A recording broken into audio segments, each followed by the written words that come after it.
I was in the position and it looked like it was forming a higher low. But once that low broke and then it snapped down to VWAP and then VWAP broke, like it's over, right? Like maybe a month ago, it would have saved itself. Like there was some okay support there around the VWAP area, but just it totally failed. And then once it failed, it was just straight downtrend all day. It actually even closed red on the day. And like this is gonna be the theme of the episode. Like this is what we're seeing. When that momentum's gone, it's gone, right? Don't fight it. Don't fight the trend. Just cut the loss and move on to the next trade. Because I mean, there was great trades on this. I missed them the day before.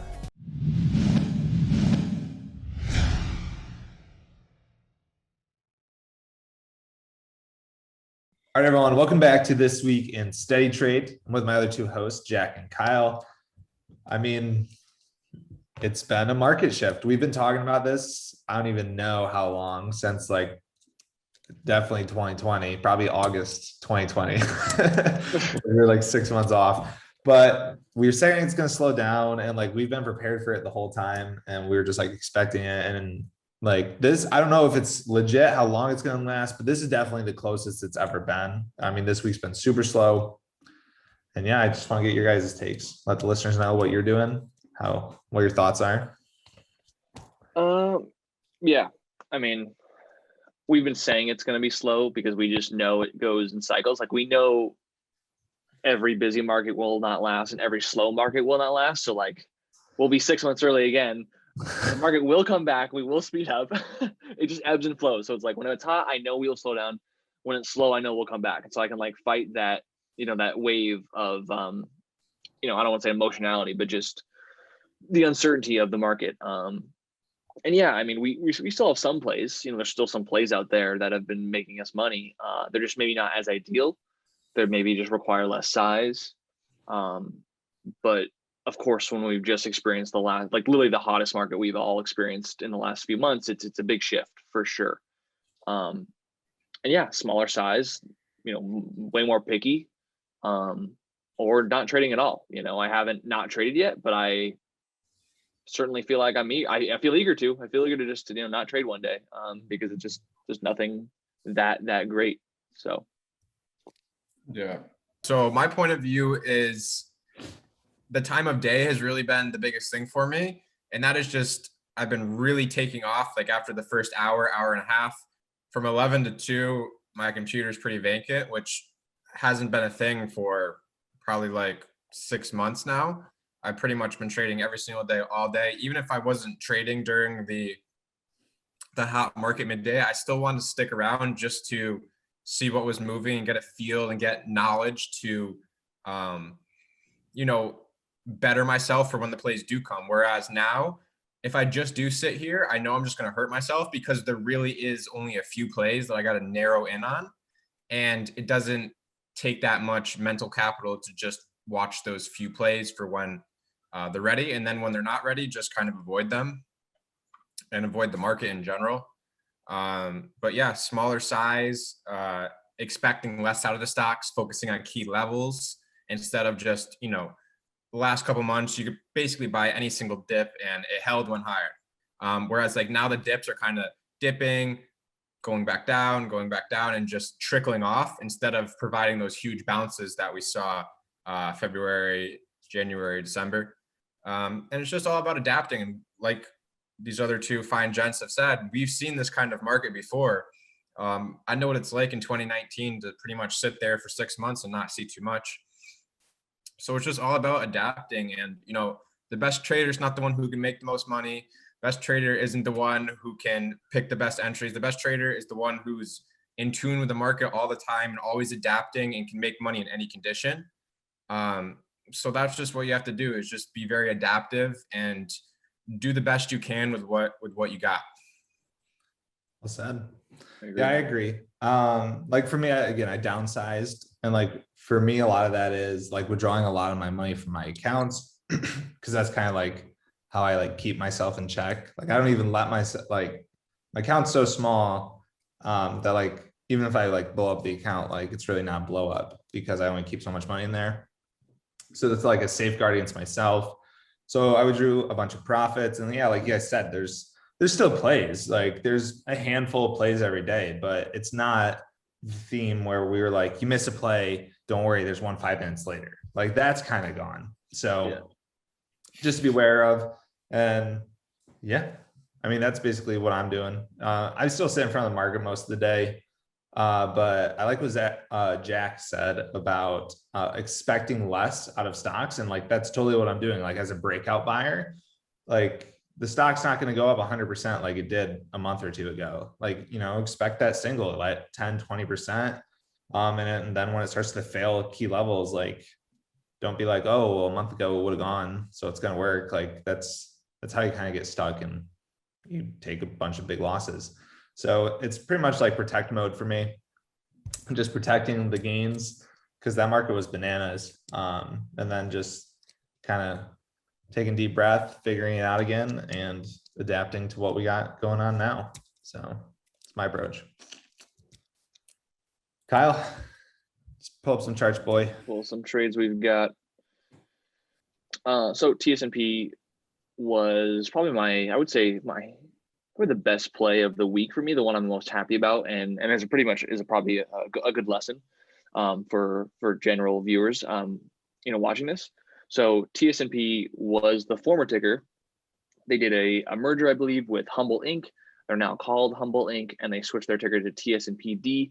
I believe they're going to change their ticker one more time at the end of March. I think it's like to HMBL, HUBL. They're going to change to something. They PR'd about it. You can look it up to see what ticker they're changing to, but they changed it to TSNPD and they did a reverse split. So they did, I believe, a 1-for-4 reverse split. So instead of being at, you know, what was it, like $1, right? We reverse split and we, you know, spiked up to from, you know, $3 all the way up to $5. Now, the lesson to be learned here is that when a ticker changes its name, it changes or a stock changes its ticker, some brokers can take a while before they update their system, right? It might be a while before brokers then let you buy and sell that stock because it's almost like a whole new. They have to like. There's just some technicalities behind it that I have to do. I don't know exactly what they have to do, but for example, E-Trade was not tradable. I believe on this day, this day or a day before, you could buy at E-Trade, but you couldn't sell. So a lot of people had a lot of problems having to call in their orders and sell their shares because it just wasn't executing. Now, of course, after a few days, you know, brokers then allow, like they catch up. They go, okay, you know, we got this broker, we have this ticker under control. You're allowed to now buy and sell however you'd like. So all the people who had TSNP, who now own TSNPD, who haven't been able to sell the past 2 or 3 days, you know, they were up like 50%, 50-60% over the last 2 days of it just going up because there were less sellers. There were less people who could sell their ticker that they owned just because their broker was trying to catch up. So that's an inefficiency there. I was immediately looking into on the 2nd this day to short it because of that idea that, you know, after a few days, the brokers now give their shareholders, or not give it, allow their shareholders to execute their shares. So that's why you see this stock here on TSNPD gapping down. You know, I mean, we closed at $6. We opened, I think, at like 5:30. I mean, it's a huge gap down. So as a short seller, I was pretty disappointed because I would have loved to short, you know, more towards red green and get a nice panic. But unfortunately, you know, it just panicked so low. I just did not feel comfortable chasing, you know, any size whatsoever. So it panicked like that. But then the good news is, like, you know, if you panic enough, it's for a dip buy. So I did dip buy this first turn. Immediately could feel how heavy it was. You know, only went at one green candle and immediately stuff right back down. So I sold for break even. Then rebought here again, and then resold or then rebought some more on this first higher low, because you see how this red candle didn't go back to its lows like the first green candle. Like you can clearly see there was more buying just in the chart alone. There was more buying, I guess, demand to create a higher low. So I bought some more there, sold some into the 480s, and then sold most into the 5 level. And then I believe my last sell was here on this lower high here in the 490s, locking in about like 5K on that trade. And that's like probably my best long of the week, you know, just this really nice dip buy. And that was pretty much it. You know, I have other trades. I had some other swing trades that I covered, make some money, but like in terms of like a traditional setup that we saw almost every single day, you know, the last 2 months, like this was really the closest thing I can remember. And so that was the biggest moneymaker. You know, I didn't even think about buying it today because it was just, you know, you could see that today it was much more choppy. Had to have like a tough double bottom till it finally bounced. So I didn't even play it today. But yeah, besides that, that was probably the best play in my book. So Sweet. Jackaroo? So 2 trades that I want to go over is window and EBBT. So to start off with window here, talked about this stock many, many times, but it was basically a huge supernova that has started before this year even started. It looks like back there in December, multiple runs. And if you notice, every single time it held the breakout level and kept going higher. But it was kind of a choppy first green day always. So I was a little bit more excited this time around because we panicked from 40 to we had a failed bounce day there on the green candle. If you can see with light volume, I don't really count that as a first green day because of how much we wicked on the chart. Buyers weren't in control, and then we washed out another 2 days. So pretty much 5 weekdays. And then the main thing that got me interested in a potential first green day was that we had a big wick to the upside instead of, you know, bearish candlesticks where we're closing at the lows, we're wicking from the top. And we finally saw like it was kind of bottoming. So now to get into the intraday. So yeah, so that big green volume bar there is the low, and then it started to wick and it closed. As you can see, it just kind of started uptrending. Seemed like sellers kind of ran out. So I was watching it for a first green day on Monday, and I ended up getting as much as I could out of the gate around 16, which wasn't much. But I just knew that, okay, I'll start in small, have a $1 a share risk at 15. And then as it started trending and it made that higher low there around 16, added some more, probably should have gotten more than I did, but I was just focused on other trades. And then I let it trend throughout the entire day. And this time we had a small dip towards the close, and we didn't really go parabolic throughout the day. We just kind of grinded up. So in my opinion, that dip there near the close really gave a good risk to reward opportunity for me to average up into my position and change my risk to the previous close when it closed. So I ended up getting some ads there at 17.50, and I ended up getting like 4,000 shares around like 16.90, 17-ish area. And the next day I was just going to risk if it went red around 17.5. So worst case, make a couple grand. And it did what I thought, and it just gapped up a little bit, and it morning spiked. And I sold 3/4 of my position into $20. And then I wanted to give the last 1/4 some time. But as you can see there, it failed in the 21s and it just went straight back down. And I ended up selling my last 1,000 in the high 17s near the green to red area. And this is kind of a trend that we're seeing where once the momentum shifts, there isn't bounces to get out into. There isn't that much time to recognize the trend shifting. Whereas Matt was also kind of saying, like, once the key levels break, like it's pretty much over. Like the show is over. You know, there's no encore really. Everything on these charts is just fade, sideways, fade, keep going lower. Because these stocks are so extended and we've been running for multiple months. So now we're seeing a steady seller, steady seller, steady seller. And once the momentum shifts, like we're just not seeing the same kind of momentum. And now, as we can see in CBBT, very similar chart. If you pull up the daily, it was a big supernova and we downtrended for multiple days. And same thesis here. We keep seeing bearish candlesticks. We had that one little green day there, but as you can see, we wicked again. So when we wick like that, that isn't bullish in my opinion, especially when you're looking for a first green day, because the majority of buyers are probably still underwater from that day anyway. So that's still bearish in my opinion. And then we kind of came down more and we put in that big volume candle the previous day. So now to get into the intraday, there you can see the big volume, the same as window. And then this one, I actually wasn't watching to play the first green to red move. But when I pulled it up later in the day, it was providing a very nice dip back down to the 10-cent support into the close there. And that was my long trigger, getting long into that dip, risking the 10-cent area. And we simply just uptrended into the close, got that small gap up, and right there is like 20%. And I'm just taking that over and over again.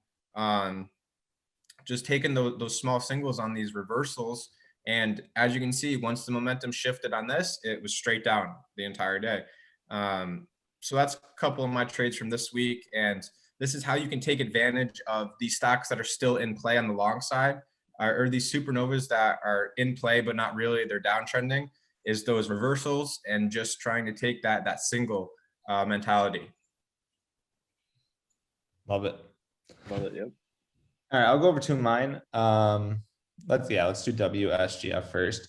So this one was an awesome run. They news yesterday. It's a former runner. Honestly, I just missed most of it. But today I was watching it and I wanted to talk about this one because it was like a total failure. Granted, it was overextended, and I was aware of that, so I was using small size, but this is a perfect example of when a breakout fails and the levels start failing, it's just destruction. So this one was consolidating. It consolidated most of midday. It perked up, even was consolidating near highs, and it just couldn't get over high a day, which is fine. It's 12:42 at this time when Kyle's got his mouse on there. And then it pulled back, which again, I was okay with. I was in the position and it looked like it was forming a higher low. But once that low broke and then it snapped down to VWAP and then VWAP broke, it's over, right? Maybe a month ago, it would have saved itself. There was some okay support there around the VWAP area, but it totally failed. And then once it failed, it was just straight downtrend all day. It actually even closed red on the day. And this is going to be the theme of the episode. This is what we're seeing when that momentum's gone. It's gone, right? Don't fight it. Don't fight the trend. Just cut the loss and move on to the next trade. Because there was great trades on this. I missed them the day before. And there's plenty of opportunity here, but the backside came in and that's when I was in the trade. So I took a small loss on this one's day. But then one trade I had that worked out pretty well was OCGN.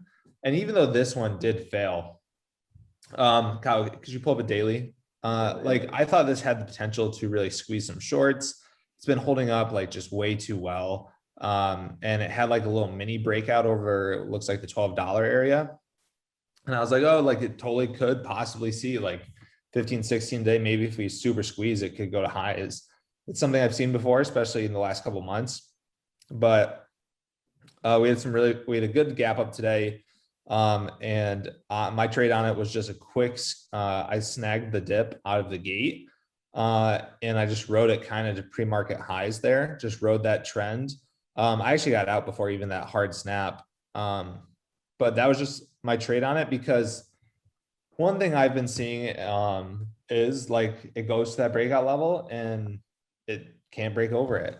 In this case, the breakout level I'm talking about would be pre-market highs and solid double top. On WSGF, we had a double or triple top at highs. Stocks will trend to the breakout very well, but then those breakout buyers that come in and are looking to buy at the breakout level or at high day, they end up putting the top in. And this one, yeah, again, it pulled back, kind of had a healthy pullback, but then it just broke trend. And from then on out, it was just kind of destruction. It ended up fading from $14 all the way to the tens, mid tens. So on long sides for now, I'm just being super careful. Anytime I see weakness or trend break or a hard snap, I'm not even arguing with it. I'm just going to get out, live to fight another day. Because shorts have kind of gotten pummeled for the last about 12 months. So I think it might be their time to have now it's fun. the longs time to get pummeled, baby. Yeah. Yeah. So there's something to be aware of. There's still going to be plays on the long side. Absolutely. But when you're wrong, just don't even fight it. Because that's what shorts did. And shorts got crushed for a long time. So. I like that. Much more nimble on your conviction for trades. And actually, you guys going over that made me just realize I saw the trend today of everything spiked and then just fade off, but I realized I probably could have seen this sooner, and not only sooner, but saw two sides of the coin. So, probably my second best trade that I had, which was VYGVF, was a breakout trade earlier this week, and I realized it did the exact same thing all of them did today, just yesterday. If we go to the daily here, had a beautiful break. Ignore this little green candle here, that was a misprint. But there's had a beautiful breakout over like 616 or 1660, 1650 ish. And I didn't buy that breakout, but I did end up buying it into the close here. As we were, we held up sideways all day, and as we started uptrending, I started buying, held it overnight, and as you can see, like a beautiful morning spike, and then just fade all day. And I sold into the 20s here, made a really solid profit, and then just didn't have to deal with any pain. Like I literally sold it all and didn't stop watching it because it just totally faded off. And so, and I missed WSGF because when we were slowing down, I thought to myself, like, I don't want to be aggressive overnight on this one. Previous history has this spiking big, but then the next day it gaps down and fades. So I guess the flip side of this trend is, I thought I had to be very conservative in general, right? I had to be very safe and not even maybe do less overnight longs. But so far, the immediate trend we're seeing is there's strength in the morning, right? It is still there. You just can't overstay, because looking in hindsight, like I would have loved to be long at WSGF overnight. But again, like I said, that daily chart shooed me away. But if you look at all these, like, if you were long overnight or you looked to get a morning spike, you got it. It's just, if you overstayed, you got crushed, you got punished. So I think that's the flip side of the coin, and something I'll keep looking for in the future. There's still money making opportunities. It's just being there for the right time, like Jack said in the beginning of this episode, for the first hour. And then after the first hour, you can just, call it quits and protect yourself. So. Totally. Yeah. That's all I got. Let's close her out. Yeah. All right, everyone. Thank you for making it through the whole episode of Twist. Ton of valuable lessons today. I really liked it. Kyle and Jack have a new room called Breakout and Breakdowns. We will link it below. They did a great presentation. But yeah, just want to make you guys aware of that. And if you want some more access to both Mr. Jackaroo and Kyle Williams here, that's the place to be. So if you're new, make sure you like, subscribe, check out that link below. That's all we got today, everyone. So thanks for watching. See you next week.